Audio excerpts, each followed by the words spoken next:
ওই এলাকার মানুষ নেতৃত্ব পেয়েছে, কিন্তু আমরা নেতৃত্ব পেয়েছি জানি আমাদের জেলা বিএনপি অভিভাবক হিসাবে। আমি এইটুকু পার্সন সমাজ কল্যাণ এবং নারী ও শিশু বিষয়ক মন্ত্রী অধ্যাপক ডাক্তার AZM জাহিদ হোসেন বলেছেন, ইমোশন বা আবেগ দিয়ে রাষ্ট্র পরিচালনা হয় না। বিএনপি দেশের মানুষের জন্য যা প্রতিশ্রুতি দেয় সেটিই বাস্তবায়ন করে।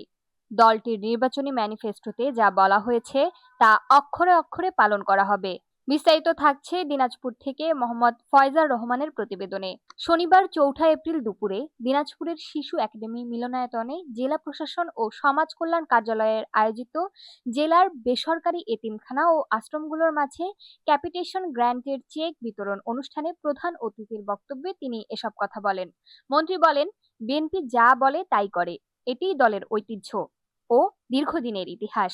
জাতীয় সংসদ ভবনের দ্বিতীয় প্লাজায় বিএনপি যে জাতীয় সনদে স্বাক্ষর করেছে তা একটি গুরুত্বপূর্ণ জাতীয় দলিল। বিএনপি এ দলিলের যথাযথ সম্মান করে এবং তা বাস্তবায়নে সচেষ্ট থাকবে। বিএনপি তার যে নির্বাচনী ম্যানিফেস্টোতে বলেছে অক্ষরে অক্ষরে সেটা বাস্তবায়ন করা, কিন্তু বিএনপি নিয়ম নীতি ফলো করতে চায়, বিএনপি ইমোশনালি চলতে চায়। কারণ বিএনপি জানে রাষ্ট্র পরিচালনা ইমোশন দিয়ে হয় না, রাষ্ট্র পরিচালনা কিছু নিয়ম নীতির ভিত্তিতে হয়। বিএনপি জানে ৭১-এর মুক্তিযুদ্ধ হচ্ছে এই দেশের সবচেয়ে বড় অর্জন, স্বাধীনতা। সেই অর্জন এবং সেই সংবিধানকে যারা ছুঁড়ে ফেলে দিতে চায়, যারা পদদলিত করতে চায়, তারা হচ্ছে ৭১-এর পরাজিত শক্তি। কাজেই তারা তো চাইবেই ৭২-এর সংবিধানকে আজকে আস্ত করে নিক্ষিপ্ত করতে, কারণ তাদের গাত্র দেওয়া হয়।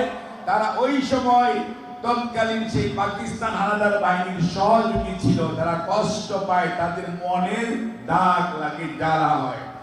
বিএনপি দেশের মানুষের জন্য যা প্রতিশ্রুতি দেয় সেটিই বাস্তবায়ন করে। দলটির নির্বাচনী ম্যানিফেস্টোতে যা বলা হয়েছে তা অক্ষরে অক্ষরে পালন করা হবে।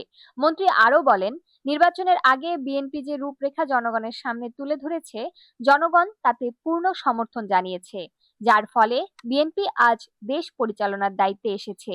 যে জনগণ ভোট দিয়ে দলকে ক্ষমতায় এনেছে তাদের সঙ্গে কোনো ধরনের প্রতারণা করা হবে না।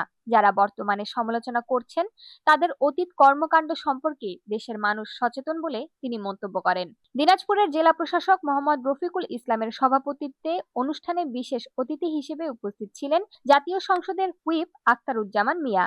এছাড়া অনুষ্ঠানে দিনাজপুর ৩ আসনের সংসদ সদস্য সৈয়দ জাহাঙ্গীর আলম, দিনাজপুর ২ আসনের সংসদ সদস্য সাদিক রিয়াজ পিনাক, পুলিশ সুপার জেদান আল মুসা সহ অন্যান্যরা বক্তব্য রাখেন।